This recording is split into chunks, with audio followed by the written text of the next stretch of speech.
আমার মুসলমান বন্ধুগণ, জিবরিল আলাইহিস সালাতু ওয়াস সালাম বলেন, ওগো আল্লাহ, আপনি যে বলেছেন আমি জিবরিলের পক্ষে পুরো জান্নাত দেখা সম্ভব নয়, 100% আমি বিশ্বাস করতেছি, আমি বিশ্বাস করি।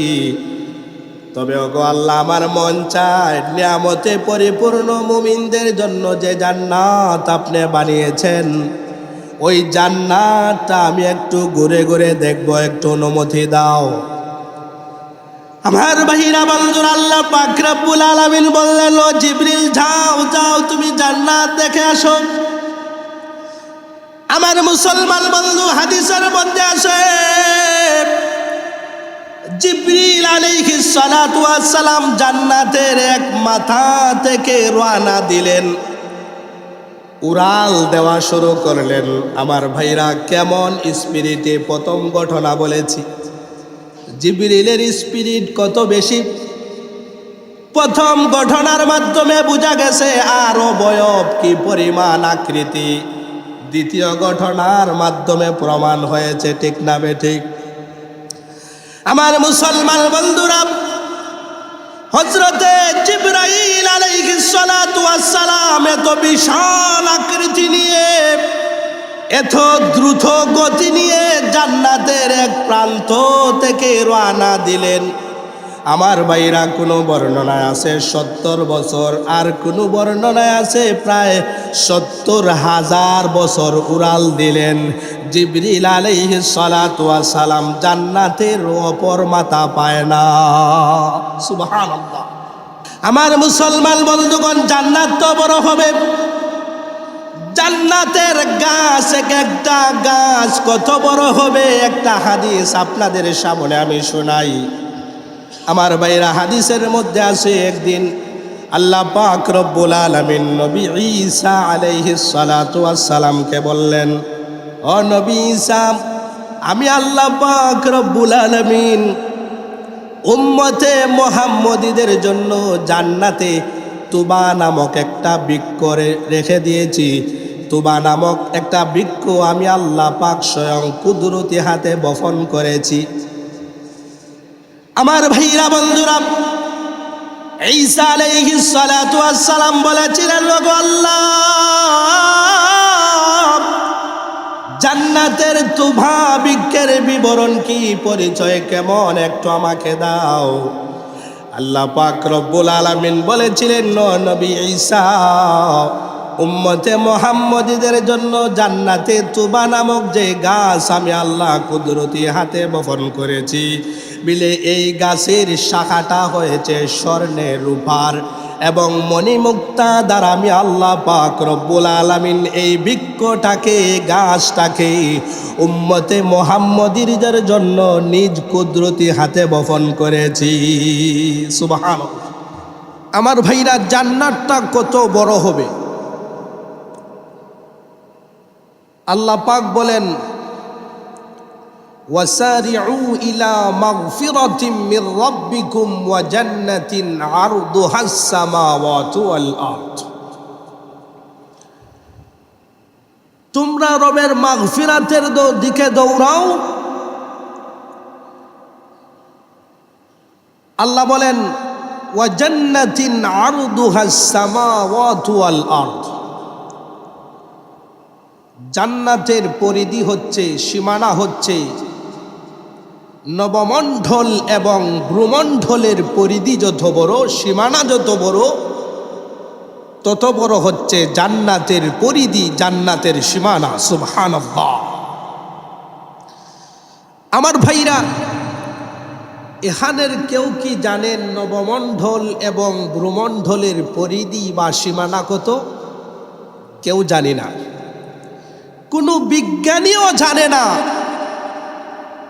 নবমণ্ডল এবং ভ্রুমণ্ডলের পরিধি, নবমণ্ডল এবং ভ্রুমণ্ডলের সীমানা কত বড়। বিজ্ঞানী কেন, বিজ্ঞানীর বিজ্ঞানী, বিজ্ঞানীর বিজ্ঞানী, বাবার বাবা, বাবার দাদা, দাদার দাদাও পারবে না। এক কথায় পৃথিবীর কেউ জানে না নবমণ্ডল এবং ভ্রমণ্ডলের পরিধি সীমানা কত বড়, সুবহানাল্লাহ বলেন। আমার ভাইরা, নবমণ্ডল এবং ভ্রমণ্ডলের পরিধি কেন? আমি আপনাদেরকে সংক্ষিপ্ত আকারে আমরা যেই জমিনে বসবাস করি এই জমিনের হিসাবটা দেই। আমার বন্ধুগণ, আমরা যেই ছোট্ট একটা দেশে বাস করি, দেশের নাম হচ্ছে বাংলাদেশ। প্রায় ৫৬,০০০ বর্গ মাইল নিয়ে আমার এই ছোট্ট দেশ। আমার ভাই, বিজ্ঞান কি বলে? আমাদের যেই ছোট একটা দেশ, এই দেশের পার্শ্ববর্তী যেই দেশ ভারত, এই ভারত হচ্ছে বাংলাদেশ থেকে প্রায় ৩০ গুণ বড়। কানাডা হচ্ছে বাংলাদেশ থেকে প্রায় ৯০ গুণ বড়। বাংলাদেশ থেকে ৯০ গুণ বড় দেশ হচ্ছে কানাডা। আমেরিকা হচ্ছে বাংলাদেশ থেকে প্রায় ১০০ গুণ বড়। পৃথিবীর সবচেয়ে বড় দেশ কোনটি? পৃথিবীর সবচেয়ে বড় দেশ হচ্ছে রাশিয়া। এই রাশিয়া হচ্ছে বাংলাদেশ থেকে প্রায় ১৬০ গুণ বড়। আমার ভাইরা, এই জমিনের হিসাব। ইতিহাসবিদগণ বলেন, আমরা যেই জমিনে বসবাস করতেছি এখানে প্রায় ২৫০টিরও বেশি দেশ আছে। আমার ভাইরা, এটা নিয়ে পৃথিবী নয়, বরং ৭ আকাশ ৭ জমিন। আবার ইতিহাস আপনারা জানেন, পৃথিবীর সব জায়গা স্থল নয়, বসবাসের জন্য উপযোগী নয়, মাটি নয়, বরং স্থল হচ্ছে ৪ ভাগের ১ ভাগ, আর ৩ ভাগই হচ্ছে পানি আর পানি। আল্লাহু আকবার। এবার বুঝেন পৃথিবীটাই কত বড়। আমার ভাইরা, আপনারা ভাববেন মনে হয় পৃথিবী থেকে আর বড় কোনো জিনিস নাই। মিলে হ্যাঁ আছে। বিজ্ঞান কি বলতেছে? বলে এই পৃথিবী থেকে সূর্যটা হচ্ছে প্রায় ১৩ লক্ষ গুণ বড়। সুবহানাল্লাহ। এই পৃথিবী থেকে সূর্যটা ১৩ লক্ষ গুণ বড়। আমার ভাইরা, আল্লাহর সৃষ্টি সূর্যই সবচেয়ে বড় জিনিস নয়, বরং বিজ্ঞান বলতেছে, বিজ্ঞানীরা বলতেছে এক একটা তারকা সূর্য থেকে প্রায় ৫০,০০০ গুণ বড়। আল্লাহু আকবার। পৃথিবী থেকে প্রায় ১৩ লক্ষ গুণ বড় হচ্ছে সূর্য, আর এক একটা তারকা সূর্য থেকে প্রায় ৫০,০০০ গুণ বড়। আল্লাহু আকবার। আমার ভাইরা, এই তারকার চাইতে বড় জিনিস আছে, নাম হচ্ছে দানব। বিজ্ঞান বলতেছে দানবকে আল্লাহ পাক এত বড় করে সৃষ্টি করেছেন, বিলে সূর্য থেকে ১৩ লক্ষ গুণ বড় যেই তারকা আছে, এত বিশাল বিশাল তারকাগুলাকে দানব চকলেটের মতো চুষে চুষে খেয়ে ফেলে। আল্লাহু আকবার। এবার বুঝেন দানবটা কত বড়। আমার ভাইরা, এই দানবের কথা আল্লাহ পাক কুরআনুল কারীমে বলছেন, ফালা উকসিমু বিমাওয়াকিন নুজুম, শপথ সেই জায়গার যেখানে নক্ষত্ররাজি এসে কষে পড়ে যায়। এক একটা নক্ষত্রকে এই দানব চুষে চুষে খেয়ে ফেলে। আল্লাহু আকবার। আমার ভাইরা, বিজ্ঞানীরাও বলেন পৃথিবীটা হচ্ছে সৌরজগতের একটা গ্রহ। পৃথিবীটা সৌরজগতের একটা গ্রহ। বর্তমান বিজ্ঞান বলেন বলে মহাশূন্যে এরকম কোটি কোটি সৌরজগৎ রয়েছে। সুবহানাল্লাহ। আমার ভাইরা, এবার চিন্তা করেন আল্লাহ পাক কত বিশাল করে, আল্লাহ পাক কত বিশাল জায়গা আছে। আল্লাহ পাক যে বললেন এক একটা জান্নাতীকে, সর্বনিম্ন জান্নাতীকে এই দুনিয়ার 10টার সমান একটা জান্নাত দান করবেন, এটা আল্লাহর পক্ষে কোনোদিনও সম্ভব নয়। ঠিক না বেঠে? আমার ভাইরা, আল্লাহর সীমানা আমরা তো বিজ্ঞানের দৃষ্টিতে কিছু শুনলাম, এবার শুনি হাদিসের দৃষ্টিতে। আমার ভাইরা, হাদিসের মধ্যে আছে মানে কত বড় করে আল্লাহ পাক রব্বুল আলামিন জান্নাত বানিয়েছে। এটা বোঝানোর জন্য আমি ছোট্ট করে দুইটা ঘটনা বলি। আল্লাহ পাক রব্বুল আলামিন কত বড় করে জান্নাত বানিয়েছেন, এটা বোঝানোর জন্য ছোট্ট করে আমি সংক্ষিপ্ত আকারে দুইটা ঘটনা বলি। আমার ভাইরা, আমার আপনার নবী জনাবে মুহাম্মদুর রাসূলুল্লাহ সাল্লাল্লাহু আলাইহি ওয়াসাল্লামের কাছে জিবরিল আলাইহিস সালাতু ওয়াস সালাম আসা যাওয়া করেন। একদিন আমার আপনার নবী জিবরাইল আলাইহিস সালাতু ওয়াস সালামকে বলেন, ওগো নবীজি, আপনি তো না, নবীজি সাল্লাল্লাহু আলাইহি ওয়াসাল্লাম জিবরাইলকে বলতেছেন, ও জিবরাইল, তুমি তো সব সময় আমার কাছে আকাশ থেকে আসো। বলে, হ্যাঁ আসি। আল্লাহর নবী বলেন, ও জিবরাইল, তুমি যে এতবার আমার কাছে আসো, এতবার যে তুমি আসা যাওয়া করো, আমার ভাইরা কতবার আসা যাওয়া? দুর্বল বর্ণনায় আছে 30 বছরে প্রায় 24,000 বার আল্লাহর নবীর সাথে জিবরিল আলাইহিস সালাতু ওয়াস সালাম সাক্ষাৎ করেছেন। সুবহানাল্লাহ। 24,000 বার 23 বছরে। আমার ভাইরা, আল্লাহর নবী বলেন, ও জিবরিল, তুমি যে এতবার আমার কাছে আসো, এত দূর থেকে আসা যাওয়া করো, তোমার গতি কেমন, কত দ্রুত তুমি চলাফেরা করতে পারো, একটু আমাকে বলো। আমার ভাইরা,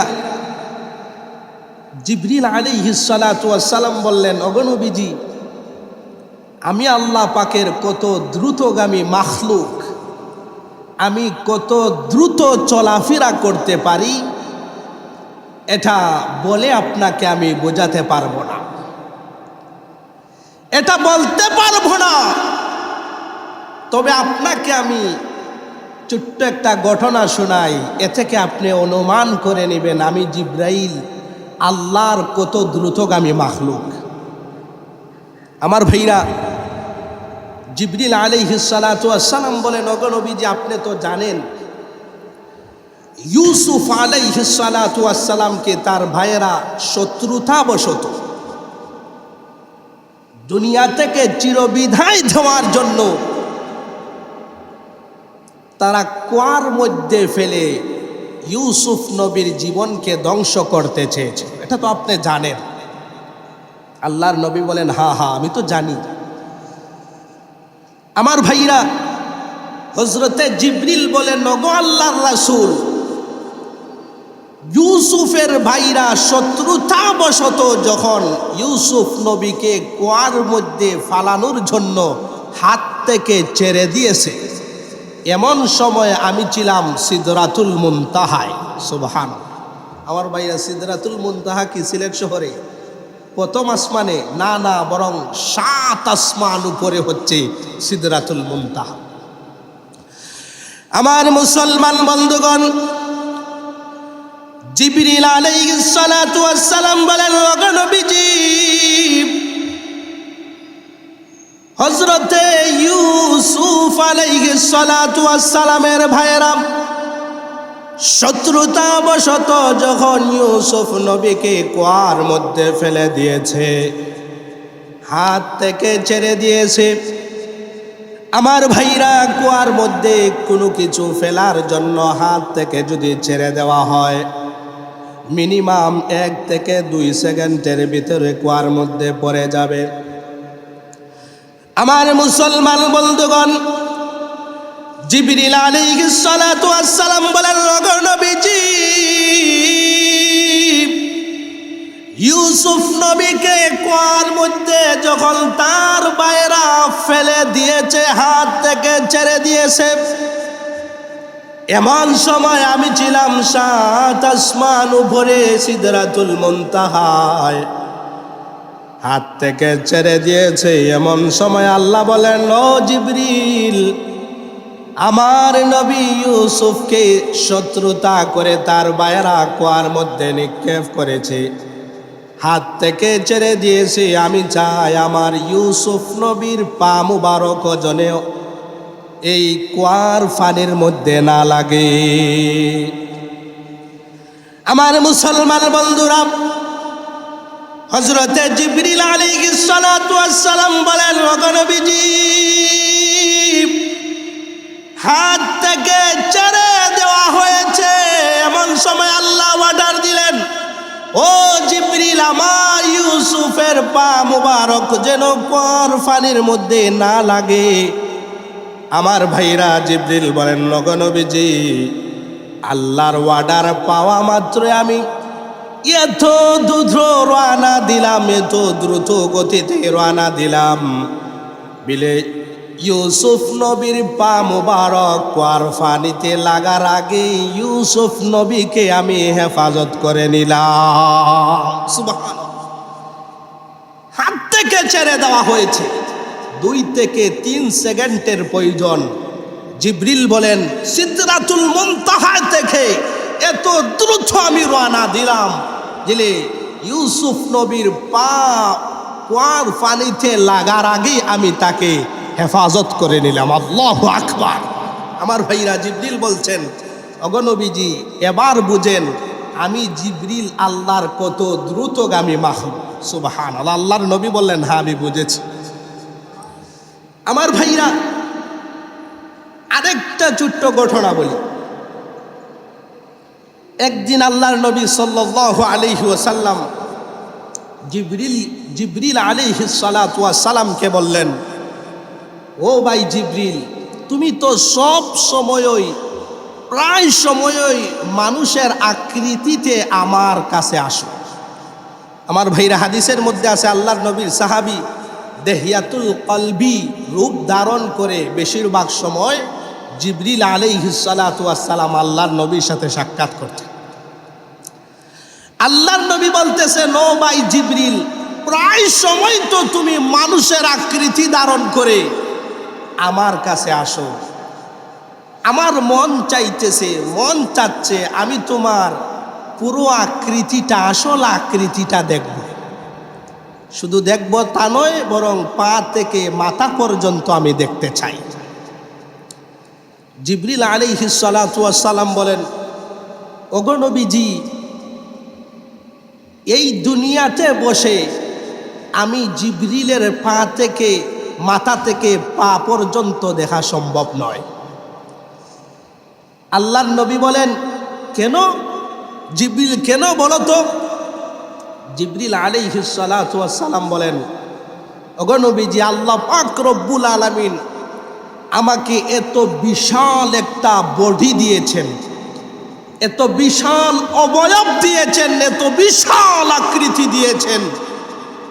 ওগো নবীজি, এই ছোট্ট দুনিয়া থেকে বসে আপনি আমার এই বিশাল বডিকে দেখতে পারবেন না। আল্লাহু আকবার।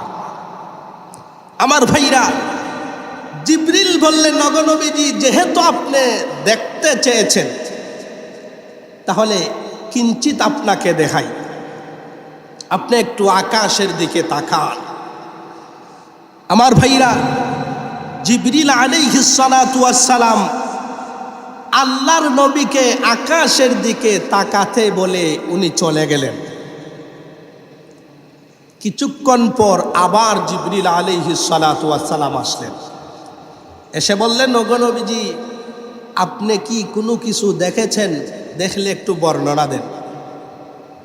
আমার ভাইরা, আল্লাহর নবী বলেন, ও ভাই জিবরিল, আমি দেখলাম এত ফর্সা, এত সাদা একটা আকাশ হঠাৎ করে অন্ধকার হয়ে গেছে, হঠাৎ করে কালো হয়ে গেছে। এখন দেখি আবার আকাশটা আবার ফর্সা হয়ে গেছে, আগের মতো হয়ে গেছে। আমার মুসলমান বন্ধুগণ, জিবরিল আলাইহিস সালাতু ওয়াস সালাম বলেন, ওগো আল্লাহর নবী, বিলে আকাশটা কালো হয় নাই, অন্ধকার হয় নাই। আমি জিবরিল আপনাকে ধারণা দেওয়ার জন্য আমার একটা ডানা দিয়ে আকাশটাকে, আমি পুরো আকাশটাকে ঢেকে রেখেছিলাম, এজন্যই পুরো আকাশটা অন্ধকার হয়ে গেছে। সুবহানাল্লাহ। আমার মুসলমান বন্ধুগণ, জিবরিল বলেন, ওগো নবীজি, আল্লাহ পাক রব্বুল আলামিন আমি জিবরিলকে এরকম একটা দুইটা নয়, প্রায় 600 ডানা আল্লাহ পাক আমাকে দান করেছেন। 600 ডানার মধ্যে একটা ডানা দিয়েই পুরো আকাশটা আমি জিবরিল আলাইহিস সালাতু ওয়াস সালাম ডেকে নিতে পারি। আল্লাহু আকবার। একটা দুইটা নয়, একটা ডানা দিয়ে পুরো আকাশটা ডেকে নেন। আর একটা দুইটা ডানা নয়, প্রায় 600 এরকম ডানা আল্লাহ পাক রব্বুল আলামিন জিবরিলকে দান করেছেন। এবার বুঝেন জিবরিলের আকৃতি কত বড়। আল্লাহু আকবার। আমার মুসলমান বন্ধুগণ, অপর এক হাদিসের মধ্যে আছে, আমি বুঝাতে চেয়েছিলাম জান্নাত কত বড়। আমার মুসলমান ভাইরা, হাদিস শরীফের মধ্যে আছে, হযরতে জিবরিল আলাইহিস সালাতু ওয়াস সালাম একদিন আল্লাহ পাক রব্বুল আলামিনকে বললেন, ওগো আল্লাহ, আপনি যে মুমিন বান্দা বান্দীদের জন্য নিয়ামতে পরিপূর্ণ জান্নাত তৈরি করে রেখেছেন, আপনি যে ঈমানদারদের জন্য নিয়ামতে পরিপূর্ণ জান্নাত বানিয়েছেন, ওগো আল্লাহ, আমি জিবরাইলের মন চাই পুরোটো জান্নাত আমি ঘুরে ঘুরে দেখব। ও আল্লাহ, একটু অনুমতি আমাকে দাও। আমার মুসলমান বন্ধুরা, আল্লাহ পাক বলেন, ও জিবরিল, আমি আল্লাহ পাক রব্বুল আলামিন মুমিন বান্দা বান্দীদের জন্য নিয়ামতে পরিপূর্ণ এত বিশাল জান্নাত বানিয়েছি, তুমি জিবরিলের পক্ষে একা পুরো জান্নাতটা দেখা তোমার পক্ষে সম্ভব নয়। সুবহানাল্লাহ। আমার মুসলমান বন্ধুগণ, জিবরিল আলাইহিস সালাতু ওয়াস সালাম বলেন, ওগো আল্লাহ, আপনি যে বলেছেন আমি জিবরিলের পক্ষে পুরো জান্নাত দেখা সম্ভব নয়, 100% আমি বিশ্বাস করতেছি, আমি বিশ্বাস করি। তবে ওগো আল্লাহ, আমার মন চায় নিয়ামতে পরিপূর্ণ মুমিনদের জন্য যে জান্নাত আপনি বানিয়েছেন, ওই জান্নাতটা আমি একটু ঘুরে ঘুরে দেখব, একটু অনুমতি দাও। আমার ভাইরা বন্ধুরা, আল্লাহ পাক রব্বুল আলামিন বললেন, ও জিবরিল, যাও তুমি জান্নাত দেখে আসো। আমার মুসলমান বন্ধু, হাদিসের মধ্যে আছে, জিবরিল আলাইহিস সালাতু ওয়াস সালাম জান্নাতের এক মাথা থেকে রওনা দিলেন, উড়াল দেওয়া শুরু করলেন। আমার ভাইরা, কেমন স্পিরিটে, প্রথম ঘটনা বলেছি, জিবরিলের স্পিরিট কত বেশি। প্রথম ঘটনার মাধ্যমে বোঝা গেছে আর অবয়ব কি পরিমাণ, আকৃতি। দ্বিতীয় ঘটনার মাধ্যমে প্রমাণ হয়েছে, ঠিক না বেঠিক? আমার মুসলমান বন্ধুরা, হযরতে জিবরাইল আলাইহিস সালাতু ওয়াস সালাম এত বিশাল আকৃতি নিয়ে, এত দ্রুত গতি নিয়ে জান্নাতের এক প্রান্ত থেকে রওনা দিলেন। আমার ভাইরা, কোনো বর্ণনায় আছে 70 বছর, আর কোনো বর্ণনায় আছে প্রায় 70,000 বছর উড়াল দিলেন জিবরিল আলাইহিস সালাতু ওয়াস সালাম। জান্নাতের অপর মাথা পায় না। সুবহানাল্লাহ। একদিন নয়, 2 দিন নয়, কোনো বর্ণনায় 70 বছর, কোনো বর্ণনায় 70,000 বছর। আল্লাহু আকবার। এক মাথা থেকে রওনা দিয়েছেন অপর মাথার জিবরিল পান্না। কেমন গতি আর কেমন বডি, আমি তো আপনাদেরকে বললাম। আমার মুসলমান বন্ধুগণ, জান্নাত তো বড় হবে। জান্নাতের গাছ, একটা গাছ কত বড় হবে, একটা হাদিস আপনাদের সামনে আমি শোনাই। আমার ভাইরা, হাদিসের মধ্যে আছে একদিন আল্লাহ পাক রব্বুল আলামিন নবী ঈসা আলাইহিস সালাতু ওয়াস সালামকে বললেন, ও নবী ঈসা, আমি আল্লাহ পাক রব্বুল আলামিন উম্মতে মুহাম্মদীদের জন্য জান্নাতে তুবা নামক একটা বৃক্ষ রেখে দিয়েছি। তুবা নামক একটা বৃক্ষ আমি আল্লাহ পাক স্বয়ং কুদরতি হাতে বপন করেছি। আমার ভাইরা বন্ধুরা, ঈসা আলাইহিস সালাতু ওয়াস সালাম বলেছিলেন, ওগো আল্লাহ, জান্নাতের তুবা বৃক্ষের বিবরণ কি, পরিচয় কেমন, একটু আমাকে দাও। আল্লাহ পাক রব্বুল আলামিন বলেছিলেন, নবী ঈসা, উম্মতে মুহাম্মদীদের জন্য জান্নাতে তুবা নামক যে গাছ আমি আল্লাহ কুদরতি হাতে বপন করেছি, বিলে এই গাছের শাখাটা হয়েছে স্বর্ণের, রূপার এবং মণিমুক্তা দ্বারা আমি আল্লাহ পাক রব্বুল আলামিন এই বৃক্ষটাকে, গাছটাকে উম্মতে মুহাম্মদীদের জন্য নিজ কুদরতি হাতে বপন করেছি। সুবহানাল্লাহ। আমার মুসলমান বন্ধুগণ, অপর হাদিসের মধ্যে আসে, আমার আপনার নবী জনাবে মুহাম্মদুর রাসূলুল্লাহ সাল্লাল্লাহু আলাইহি ওয়াসাল্লাম এই তুবা বৃক্ষের বর্ণনা দিতে গিয়ে বলেছিলেন, ও আমার উম্মতেরা, শোনো শোনো, আল্লাহ পাক রব্বুল আলামিন উম্মতে মুহাম্মদীদের জন্য নিজ কুদরতি হাতে জান্নাতে যেই তুবা নামক বৃক্ষ বপন করেছেন, তুবা নামক বৃক্ষ লাগিয়েছেন, কত বড় হবে শোনো। আল্লাহর নবী বলেন, সাহাবীরা, 5 বছর বয়সের একটা উটের উপর যদি কোনো ব্যক্তি আরোহণ করে, 5 বছর বয়সের একটা উটের উপর যদি কোনো ব্যক্তি আরোহণ করে, তুবা নামক বৃক্ষের এক প্রান্ত থেকে রওনা হয়ে যায়, তুবা নামক বৃক্ষের ছায়ার এক প্রান্ত থেকে রওনা হয়ে যায়। আল্লাহর নবী বলেন, সাহাবায়ে কেরাম শোনো, এই 5 বছর বয়সের উটটা চলতে চলতে এক সময় বৃদ্ধ হয়ে যাবে, বুড়া হয়ে যাবে, এরপর তুবা নামক বৃক্ষের ছায়া অতিক্রম করতে পারবে না। সুবহানাল্লাহ। একটা বৃক্ষ এত বড়, আল্লাহর নবী বলেন, 5 বছর বয়সী একটা উট যদি এই তুবা নামক বৃক্ষের এক প্রান্ত থেকে কোনো ব্যক্তি এই 5 বছর বয়সী উট দিয়ে সফর শুরু করে রওনা দেয়, বিলে রওনা দিতে দিতে চলতে চলতে এক সময় এই 5 বছর বয়সীর উটটা একেবারে বৃদ্ধ হয়ে যাবে, দুর্বল হয়ে যাবে, তবুও তুবা নামক বৃক্ষের অপর প্রান্ত সে লাগাল পাবে না। আল্লাহু আকবার। আমার মুসলমান বন্ধুগণ, অপর রিওয়ায়াতে আছে, আল্লাহ পাক রব্বুল আলামিন উম্মতে মুহাম্মদীদের জন্য যে তুবা নামক বৃক্ষ বপন করেছেন, আল্লাহর নবী বলেন, বিলে কোনো অশ্বরোহী যদি কোনো ব্যক্তি যদি ঘোড়া দিয়ে 100 বছর এই বৃক্ষের ছায়া দিয়ে দৌড়ায়, তবু এই গাছের ছায়া অতিক্রম করতে পারবে না। সুবহানাল্লাহ।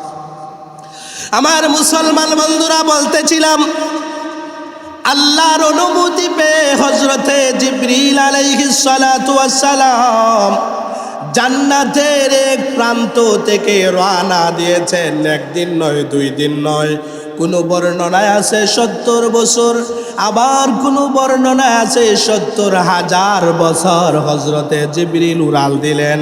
বিলে জান্নাতের কোনো কুল কিনারা নাই। একটা পর্যায়ে এসে ৭০,০০০ বছর উড়াল দিয়ে এসে হযরতে জিবরিল ক্লান্ত হয়ে এক জায়গার মধ্যে বসে পড়লেন। বসে আল্লাহর কাছে দরখাস্ত করলেন, ওগো আল্লাহ, জানি না আর জান্নাতের ওপর মাথা কতটুকু। তুমি যে বলেছিলে আমি জিবরিলের পক্ষে একা পুরো জান্নাত ঘোরা সম্ভব নয়, তখনই তো আমার ১০০% বিশ্বাস হয়েছিল। ও আল্লাহ, তোমার নিয়ামত দেখার জন্য আমি তোমার অনুমতি নিয়ে জান্নাতের দিকে ঘুরেছি। ও আল্লাহ, আখেরি দরখাস্ত একটু বলো তো দেখি, আমি জান্নাতের কতটুকু উড়লাম আর বাকি আরো কতটুকু আছে। আমার ভাইরা বন্ধুরা, আল্লাহ পাক রব্বুল আলামিন বলেন, জিবরিল বলো তো দেখি তুমি জান্নাতের কতটা কুটি অতিক্রম করেছো। আমার মুসলমান বন্ধুরা, জিবরিল বলেন, ওগো আল্লাহ, এই মাত্র জান্নাতের ২ নাম্বার কুটি আমি অতিক্রম করলাম। মুসলমান বন্ধু, আল্লাহ পাক রব্বুল আলামিন বলেন, জিবরিল শোনো শোনো, তুমি মাত্র ২টা কুটি অতিক্রম করেছ, এরকম আরো সামনে অসংখ্য অগণিত কুটি আমি আল্লাহ পাক রব্বুল আলামিন রেখে দিয়েছি। সুবহানাল্লাহ, এত দ্রুতগামী, এত বড় আকৃতির জিবরিল আলাইহিস সালাতু ওয়াস সালাম ৭০,০০০ বছর উড়াল দিয়ে জান্নাতের মাত্র ২টা কুটি অতিক্রম করলেন। আল্লাহ পাক রব্বুল আলামিন বলেন, জিবরিল, এরকম আর অসংখ্য অগণিত কুটি জান্নাতে তোমার সামনের মধ্যে রয়ে গেছে। আল্লাহু আকবার। এবার বুঝেন জান্নাতকে আল্লাহ পাক রব্বুল আলামিন কত বড় করে সৃষ্টি করেছে। আমার ভাইরা বন্ধুরা, এরকম জান্নাতে তো আমরা সবাই যেতে চাই, অপুরন্ত জান্নাত। জান্নাতের নিয়ামত যদি আপনি শুনেন, মুফাসসিরিন বা কিছু বিশেষজ্ঞরা বলেন যে জান্নাতে আল্লাহ পাক রব্বুল আলামিন এত এত নাজ এবং নিয়ামত রেখেছেন। কুরআনে আল্লাহ পাক রব্বুল আলামিন জান্নাতের এত সুন্দর সুন্দর কথা বলেছেন, নিয়ামতের কথা বলেছেন। এক জায়গায় যদি সব কুরআন হাদিসকে একত্রিত করা হতো জান্নাতের নিয়ামত সম্পর্কে, মানুষ জাগার জান্নাতের জন্য পাগল পারা হয়ে এখনই মরার জন্য শত শতবার আল্লাহর কাছে হাজারি করত। ও আল্লাহ, আমি আর একটা সময় দুনিয়াতে থাকতে চাই না, এখনই আমাকে দুনিয়া থেকে নিয়ে নাও, আমি জান্নাতে চলে যেতে চাই। আমার ভাইরা, জান্নাতে আল্লাহ পাক রব্বুল আলামিন কি পরিমাণ নিয়ামত রেখেছেন। জান্নাতের উপরন্ত নিয়ামত, পরিবেশগত চিত্র এবং জান্নাতের নকশা কেমন হবে, আল্লাহ পাক রব্বুল আলামিন অসংখ্য অগণিত কুরআনের আয়াতে দলিল দিয়েছেন। একজন মানুষ যখন জান্নাতে প্রবেশ করবে তো চতুর্দিক দিয়ে তাকে অভিবাদন জানানো হবে, চতুর্দিক থেকে তাকে অভ্যর্থনা জানানো হবে, চতুর্দিকে আহলান সাহলান সালামের মাধ্যমে তাকে বরণ করা হবে। এগুলো আপনারা জানেন। জান্নাতে ঢোকা মাত্রই ফেরেশতারা অভ্যর্থনা জানাবে, ফেরেশতারা সালাম দেবে, হুরেরা সালাম দেবে, এরপরে খাদেমারা সালাম দিবে, অভ্যর্থনা জানাবে, আপনার স্ত্রী আপনাকে অভিবাদন জানাবে, সালাম দিবে। এমনকি একটা সময় স্বয়ং আল্লাহ পাক রব্বুল আলামিন বান্দাকে অভিবাদন জানাবেন, বান্দার প্রতি শান্তির বার্তা পৌঁছে দিবেন। সুবহানাল্লাহ। আমার কথা নয়, আল্লাহ পাক কুরআনেই বলছেন যে সালামুন কাওলাম মির রাব্বির রহিম। বান্দা যখন জান্নাতের মধ্যে প্রবেশ করবে তো আওয়াজ আসবে, ও বান্দা, তুমি তোমার রবের পক্ষ থেকে সালাম এবং শান্তির বার্তা গ্রহণ করো। সুবহানাল্লাহ। আমার ভাইরা, জান্নাতে ঢোকা মাত্রই শুধু অভিবাদন আর অভিবাদন। এখন দুনিয়ার মেহমানদারি দিয়ে আপনাদেরকে উদাহরণ দেই। একজন মানুষ যখন আমাদের বাড়িতে মেহমান আসে, প্রথমে তাকে সালাম বিনিময়ের মাধ্যমে আহলান সাহলান, হয় এত কষ্ট করে এসেছেন, এতদিন পরে এসেছেন, তাকে মারহাবা জানিয়ে আমরা গড়ে নিই। ঠিক তদ্রূপভাবে জান্নাতি ব্যক্তিকেও জান্নাতে আহলান সাহলান প্রশান্তির বার্তার মাধ্যমে তাকে বরণ করা হবে। এরপরে দুনিয়ার নিয়ম কি? বিলে মেহমানকে ভালো একটা জায়গা দেওয়া, বসার একটা ভালো জায়গা দেওয়া, পরিবেশের এরপরে সুন্দর পরিবেশ হবে এমন জায়গা। আমার ভাইরা ঠিক তদ্রূপভাবে আহলান সাহলান জানানোর পর, শান্তির বার্তা পৌঁছানোর পর জান্নাতীদেরকে এত সুন্দর চমৎকার একটা এই বসার জায়গা, যেটাকে বলা হয়েছে, আল্লাহ পাক রব্বুল আলামিন বলেন আলা সুরুরিম মাউদুনা মুত্তাকিইনা আলাইহা মুতাকাবিলিন, জান্নাতীদের জন্য বসার যে জায়গা, এগুলা স্বর্ণখচিত সিংহাসনে, স্বর্ণখচিত সিংহাসনে আল্লাহ পাক জান্নাতীদেরকে বসাইবেন। সুবহানাল্লাহ। পরিবেশ কেমন হবে? পরিবেশ বেশি গরমও হবে না, আবার ঠান্ডাও হবে না, নরমালি হবে, মাঝামাঝি হবে। আমার কথা নয়, আল্লাহ পাক কুরআনেই বলছেন লা ইয়ারাউনা ফিহা শামসা ওয়ালা জামহারিরা, জান্নাতে কোনো বেশি শীত থাকবে না, জান্নাতে গরমও থাকবে না, বরং মাঝামাঝি আবহাওয়া আল্লাহ পাক রব্বুল আলামিন মানুষদেরকে দান করবেন। লা ইয়ারাউনা ফিহা শামসা ওয়ালা জামহারিরা, ঠান্ডাও বেশি নয়, এরপরে গরমও বেশি নয়, মাঝামাঝি। আল্লাহু আকবার। আমার ভাইরা, রিসিভ করা হলো, অভিবাদন জানানো হলো, সুন্দর বসার জায়গা দেওয়া হলো, পরিবেশও সুন্দর করে দেওয়া হলো। এখন মেহমান আসলে বসার পর আমরা একটু এই শরবত দিই, আল্লাহ পাকও তাই করবেন। সুন্দর জায়গা দিয়েছেন, সুন্দর পরিবেশ আল্লাহ পাক রব্বুল আলামিন দিয়েছেন। এবার চতুর্দিক থেকে শরাব আসবে, শরবত আসবে। কিরকম শরবত? একরকম আর দুই রকম শরবত নয়। আল্লাহ পাক রব্বুল আলামিন কুরআনেই অসংখ্য গণিত শরবতের কথা বলেছেন।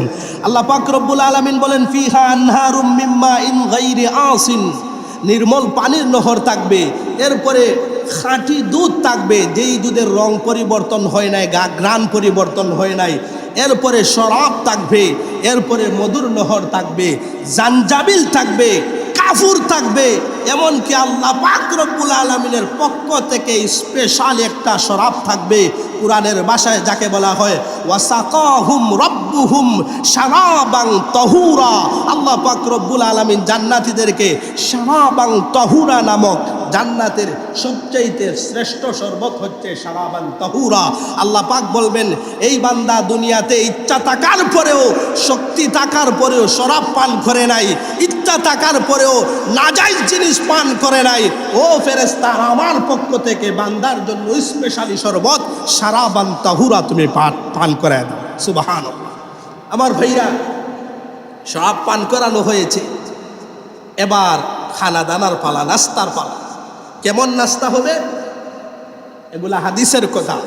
বিলে পুরো দুনিয়ার মাটির পিছনে, মাটির মধ্যে যত রস আছে, যত মজাদার রস, আমার ভাইরা, আমার দেশের আঙ্গুরের এই রসের মজা একরকম, সৌদি আরবের আঙ্গুরের রসের মজার একরকম। এই সমস্ত মজা কিন্তু মাটি থেকে উৎপাদন হয়। হাদিসের মধ্যে আছে সমস্ত মাটির সার নির্যাসকে, মজাকে, রসকে একত্রিত করে একটা রুটি বানানো হবে। একটা রুটি বানানো হবে ষাঁড়ের গোশত এবং মাছের কলিজার অতিরিক্ত অংশ দিয়ে, তাকে প্রথম নাস্তা দেওয়া হবে। সুবহানাল্লাহ। মাছের কলিজা দিয়ে। আমার ভাইরা, এবার আপনি নাস্তা করলেন, খানা দানার পর ফলের ব্যবস্থা আছে, কত রকমের ফল, বেদানা আছে, কলা আছে, এরপরে বড়ই আছে, দুনিয়ার ফল অসংখ্য গণিত ফল আছে। কোরআনের মধ্যে আল্লাহ পাক বলেন, এই সমস্ত ফল দেখে বান্দা তো বলবে, হায় হায়, দুনিয়াতেও তো এরকম ফল আমি খেয়েছি, জান্নাতে আসলাম, এখন এরকম ফল খাওয়ার জন্য কি এসেছি? আল্লাহ পাক বলেন, বান্দা, দুনিয়ার ফলের মতো যদিও দেখতে তুমি মুখে দাও, তারপরে বুঝতে পারবে জান্নাতি ফলের মজা কত। আমার ভাইরা, কুরআনে আল্লাহ পাক এদের কথাই বলছেন, কুল্লামা রুজিকু মিনহা মিন সামারাতির রিজকা ক্বালু হাযাল্লাযী রুজিকনা মিন ক্বাবল। ওগো আল্লাহ, এই সমস্ত রিজিক তো আমাদেরকে দুনিয়াতেও দিয়েছিলে, এখন জান্নাতে এরকম কেন, একটু বদলাইয়া দিতে। আল্লাহ পাক বলবেন, বান্দা খাওয়ার পর দেখবে এক একটা ফল থেকে 70 রকমের ঘ্রাণ, 70 রকমের মজা অনুভব করবে। সুবহানাল্লাহ। আমার ভাইরা, এই হাদিসের মধ্যে আছে 12 হাত লম্বা খেজুর থাকবে। এরপরে আঙ্গুরের সম্পর্কে বলা হয়েছে, বিলে এক একটা আঙ্গুর চিবানোর পরে এক একটা বালতি ভরে যাবে একটা আঙ্গুরের রসে। আল্লাহু আকবার। এরকম ফলমূল খাওয়ার পর আমার ভাইরা, আল্লাহর বান্দা জান্নাতি বান্দা যখন ঘরের বেলকুনিতে অথবা পিছন দিক দিয়ে বসে সুন্দর করে বাতাস খাবে, বাতাস যখন খাবে, কারণ এত খাবার পর একটু গফ অথবা গল্প গুজরের একটা ব্যবস্থা আছে, একটা জায়গা সুন্দর একটা পরিবেশে যেখানের মধ্যে প্রাকৃতিক আবহাওয়া লাগে, এই জায়গার মধ্যে বসে কয়েকজন গল্প করবে। তো হাদিসের মধ্যে আছে এমন সময় জান্নাতীরা দেখবে আকাশের মধ্যে সুন্দর সুন্দর পাখিগুলা উঠতেছে। কিরকম পাখি? হাদিসের মধ্যে আছে উটের মতো বড় বড় আকৃতি, এত বিশাল, আর এদের শরীরের মধ্যে একেবারে তেলতেলা। জান্নাতীরা দেখা মাত্রই মনের মধ্যে ইচ্ছা জাগবে, হায় হায় এরকম বড় সড়ো তেলাক্ত পাখি যদি আমি খেতে পারতাম। আমার ভাইরা, জান্নাতি ব্যক্তি যখনই চাবে এই ইচ্ছা মনের মধ্যে জাগবে, হাদিসের মধ্যে আছে সাথে সাথে ওই পাখিটা আল্লাহর জান্নাতি বান্দার কাছে হাজির হয়ে বলবে, ইয়া ওয়ালিয়াল্লাহ, ও আল্লাহর ওলি, আতাকুলুনি, তুমি কি আমাকে খেতে চাও? আল্লাহু আকবার। আমার মুসলমান বন্ধুরা, জান্নাতি বান্দা এত খাবার পরে যখন একটা জায়গায় আবহাওয়া প্রাকৃতিক বাতাস খাওয়ার জন্য বসে থাকবে, হাদিসের মধ্যে আছে বিশাল বিশাল আকৃতির পাখিগুলা জান্নাতি ব্যক্তির মাথার পাশ দিয়ে উড়তে থাকবে। আমার ভাইরা, আল্লাহ পাক রব্বুল আলামিন জান্নাতীদের জন্য জান্নাতে পাখির গোশত রেখেছেন।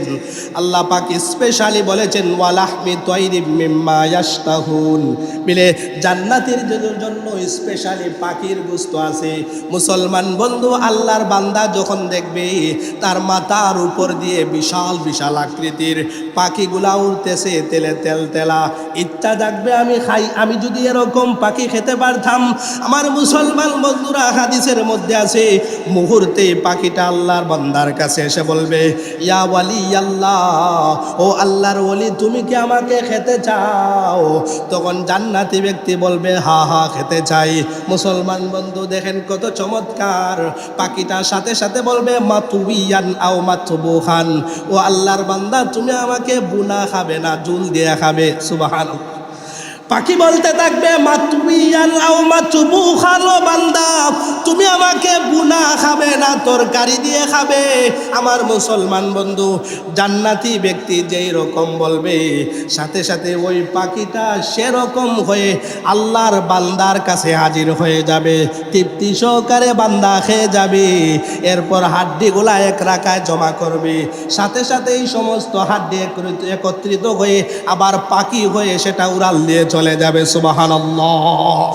সব হাড্ডি এক জায়গায় একত্রিত করার পর আবার পাখি হয়ে, সেম পাখি হয়ে এই জান্নাতের মধ্যে উড়ে যাবে। সুবহানাল্লাহ। আমার ভাইরা, এত বেশি খানি, এত পাখির গোশত, মাছের কলিজা, এরপরে ষাঁড়ের গোশত, এত ফলমূলাদি খাওয়ার পর বান্দার যৌবনটা একেবারে ভরপুর হয়ে যাবে।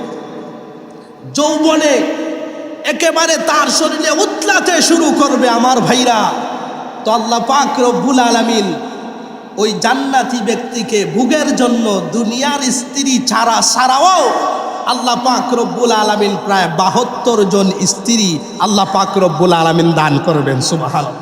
এত কিছু খেয়েছেন, আপনার শরীরের মধ্যে তো স্পিরিট বেড়ে গেছে, আপনার শরীরে তো যৌবন শক্তির পাওয়ার বেড়ে গেছে। এবার এই যৌবন শক্তি নিবারণ করবেন কিভাবে? বলে টেনশন নাই, দুনিয়ার স্ত্রী ছাড়াও আল্লাহ পাক রব্বুল আলামিন প্রায় 72 জন স্ত্রী সর্বনিম্ন জান্নাতীদেরকে আল্লাহ পাক রব্বুল আলামিন দান করবেন। এই স্ত্রীগুলার গুণ কিরকম হবে? আমার মুসলমান বন্ধুরা, আল্লাহ পাক কুরআনের অসংখ্য আয়াতে এই স্ত্রীর গুণাগুণ বর্ণনা করেছেন। আমার মুসলমান বন্ধুগণ, আল্লাহ পাক রব্বুল আলামিন জান্নাতীদেরকে দুনিয়ার স্ত্রী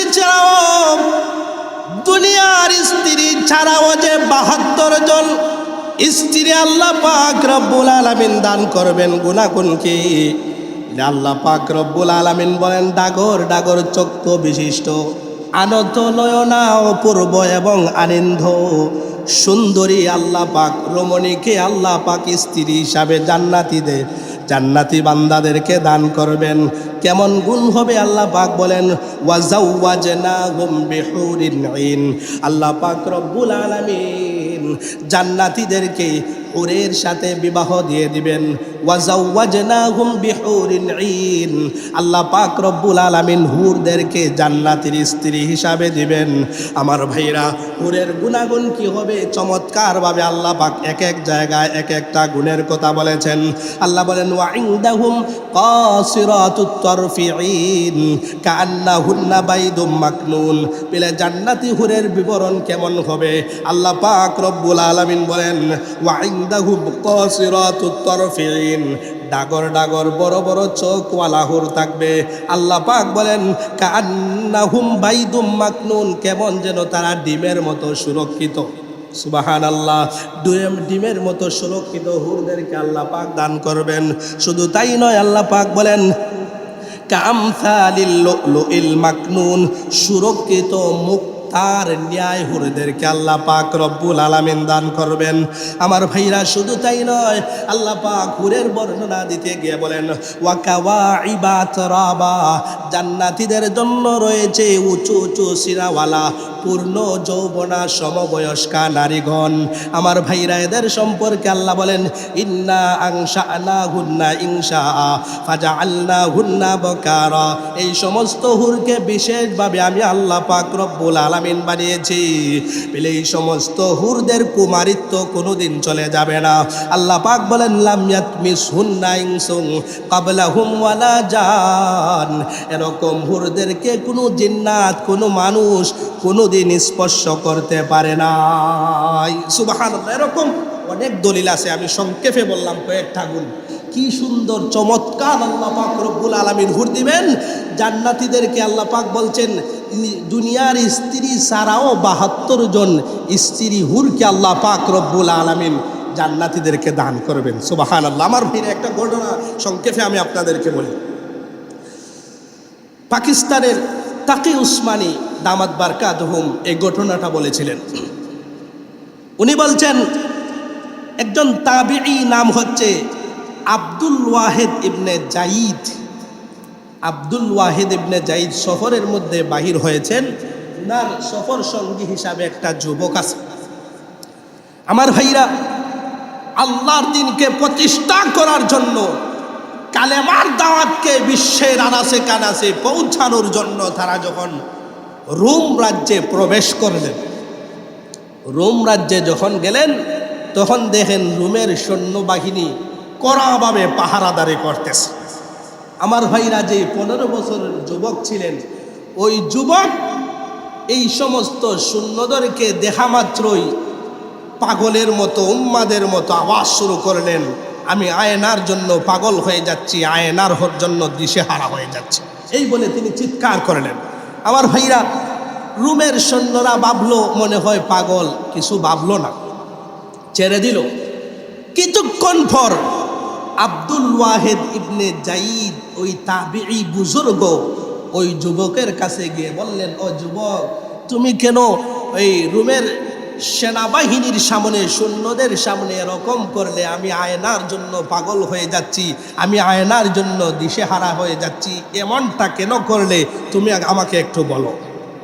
আর ভাইরা, যুবক বলতেছে, ও হুজুর, আমি স্বপ্নে দেখলাম, আমি স্বপ্নে দেখতেছি জান্নাতের একটা হুর আছে, নাম হচ্ছে আয়না।